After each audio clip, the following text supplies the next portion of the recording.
neighborhood development organization. Minneapolis routinely espouses goals of increasing population, employment, sustainability, transit, and revitalization. How will you work to engage positive voices in the community, consider equity, and keep us competitive with cities like Denver, Portland, Washington, D.C., and Seattle?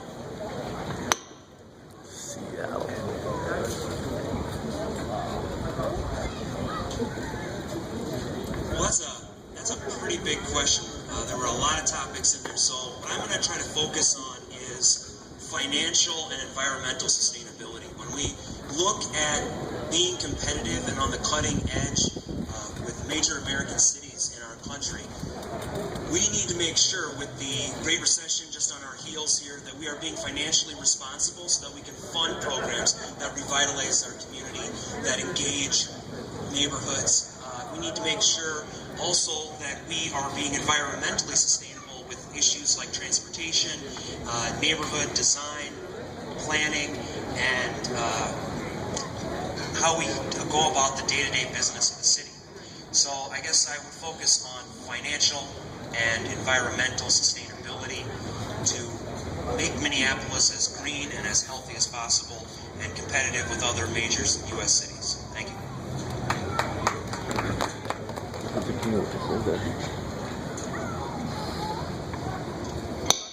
This is a very big topic. Yes, it is.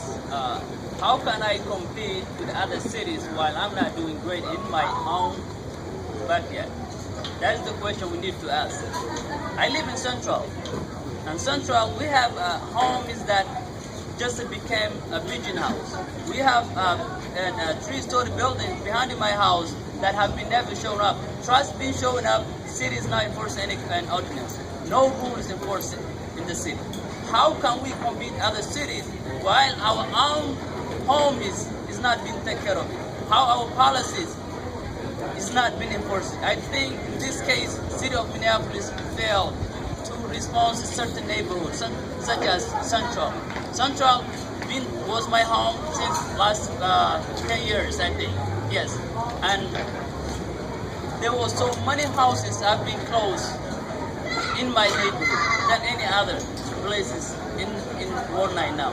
So what we need is to be responsible and to do a job that needs to be done in our backyard before we move to next. Thank you.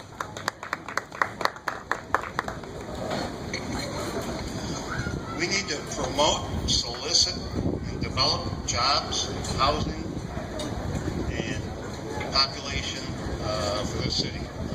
We have municipal financing available to us. We can learn from these other cities. I don't have interest in competing with those other cities. I have interest in learning from them. We need to work hard to develop these. With increased population, we have increased taxation. Hopefully that will lead to decreased property taxes. We need all of the assets I previously discussed, which was affordable housing. We need jobs, and I think we can do it by working harder. We're smart people. We have a good history. We can continue it.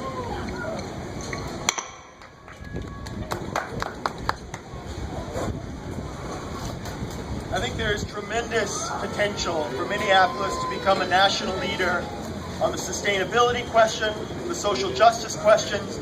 We have an amazing amount of smart, well-connected community organizers in this city who have a vision of a very different type of city, one that puts people over profits when it comes to housing, when it comes to employment, when it comes to transportation.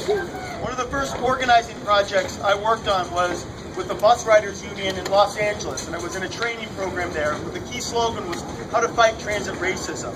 I think this city, there's huge support for the idea of massively expanding public transit, bike lanes, a multi-faceted system that can ensure everyone can get from point A to point B, from childcare to work to school, etc., without relying on a vehicle.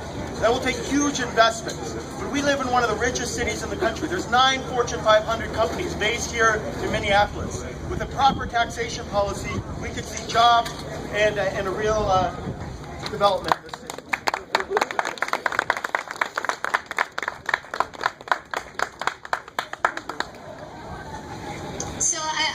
connect this issue of sustainability and having, Minneapolis be a leader of that. And so I want to recognize the full work of the Minneapolis Energy Options and how they rocked the foundations of a monopoly that we had here in the city with Xcel. So I want to champion those efforts, and I want to say that Minneapolis is indeed a leader of that today.